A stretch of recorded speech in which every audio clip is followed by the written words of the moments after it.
What's up, NBA fan? What's up, all sports fans? This your boy JB, host of the Behind the Bench podcast network and channel. Just want to give a shout out to the rest of the crew, and for everyone who's tuning in, I hope that you support Behind the Bench, become a subscriber, and help make this show the best that it can be. Now here we go, man. Here we go.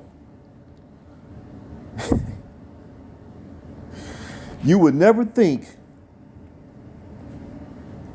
that this man right here is the defending NBA champion,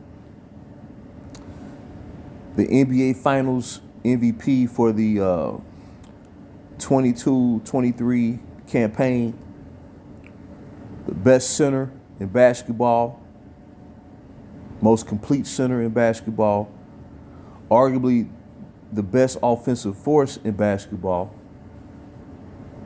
and a former two-time league MVP who really could have won his third straight league MVP, the first player to do so since Larry Bird did that back in 1984, 1985, and 1986. But nonetheless, I was happy to see Joel Embiid get it. You know, he led the league in scoring for the second consecutive year, and Embiid is easily in his prime, absolute prime, and he's one of the top 7 best players in the game, especially when healthy. I get all that. But Nikola Jokic, a.k.a. the Joker, not only has he picked off from last year, leading the Denver Nuggets to their first ever NBA championship, but now he is the triple crown force of the NBA. This man, after the first about 22 games, as they get ready to face the Los Angeles Clippers tonight in NBA action. I'm doing this on Wednesday, right before a tip-off. He is delivering close to a 30-point-per-game triple-double. At the center position, and he's helping keep Denver afloat in the Western Conference. I think they're currently third in the West, behind the Minnesota Timberwolves and the Oklahoma City Thunder. And mind you, they've been missing Jamal Murray for about the past 2.5 to 3 weeks due to I believe it's a calf strain, a hamstring injury. Nothing too serious, but nonetheless, Nikola Jokic has been carrying their team on his back, holding down the fort for like 2 years prior, when Jamal Murray was recovering from that ACL and Michael Porter was recovering from that lower back injury, which is why he won those 2 league MVPs.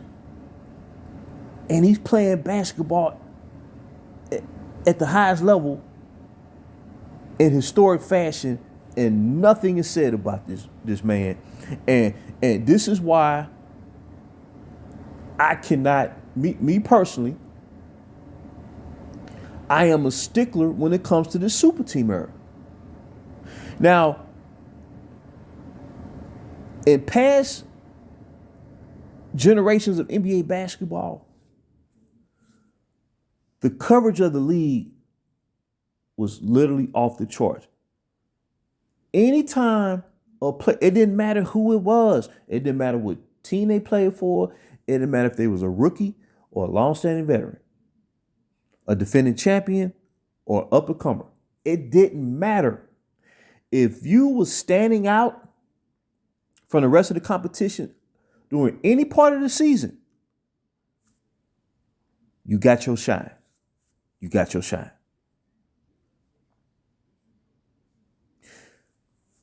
Even when Jordan was dominating the scene, winning those championships, 3-peats, they was talking about David Robinson. They was talking about Shaquille O'Neal. They was talking about Dominique Wilkins when he returned back from that torn Achilles injury.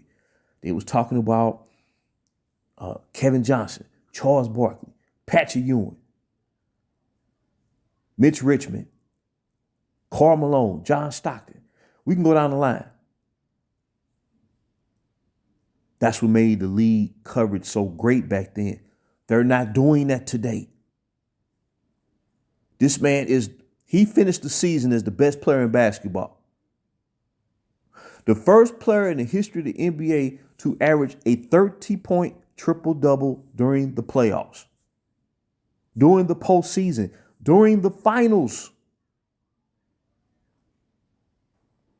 And he's picked up where he's left off, and actually, he's, as far as the nuance of the game, he's probably taking his game to another increment level, but nothing is said, man. And that's just so disappointing. And that's why the league dynamic is being hurt.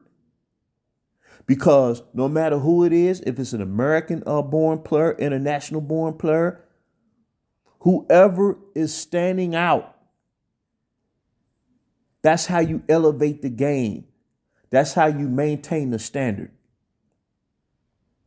You have to recognize what that player is doing. And what I mean by that is, you don't want to shun the veterans who have played in this league for a long time. You don't want to do that. But this man is in his prime. You know what I mean? And Denver has an excellent chance to repeat. Will they repeat? Time will tell. We'll find out. But they can. Because they have definitely the best offensive force in basketball. And what separates him from all the centers in the league is his passing ability. That's the separation. And he could very well and probably will go down as the best passing big man in the history of this game. And nothing is said about him, man. It's almost like he's invisible, man. And that just behooves me, man. But we in the super team era, where you can lose and come up short, and you're going to get more coverage than the player who's actually going out there leading his team to the championship without stacking the deck. They did the same thing with Giannis Antetokounmpo the year after he won his championship in 2021. They talked about him for about 2-3 days, and they went right back to what they normally do. Business as usual. They did the same thing with Dirk Nowitzki when he led the Dallas Mavericks to their first and only NBA championship back in 2011. They talked about him in Dallas for about 2-3 days, and no sooner than they touched back down in Dallas and hoisted their trophy to the masses, it was business as usual. But back then, whoever won the championship, they got the highest recognition going into the season and throughout the course of their season until they was dethroned. So I'm here to give Nikola Jokic his props, because the leading voices of the NBA who cover the NBA on the daily, each and every day, they're doing this man a disservice. They're doing basketball fans a disservice, man. They'll say, well, he can't carry the league because he don't have a personality. Man, it's not even about that, man. It's about winning.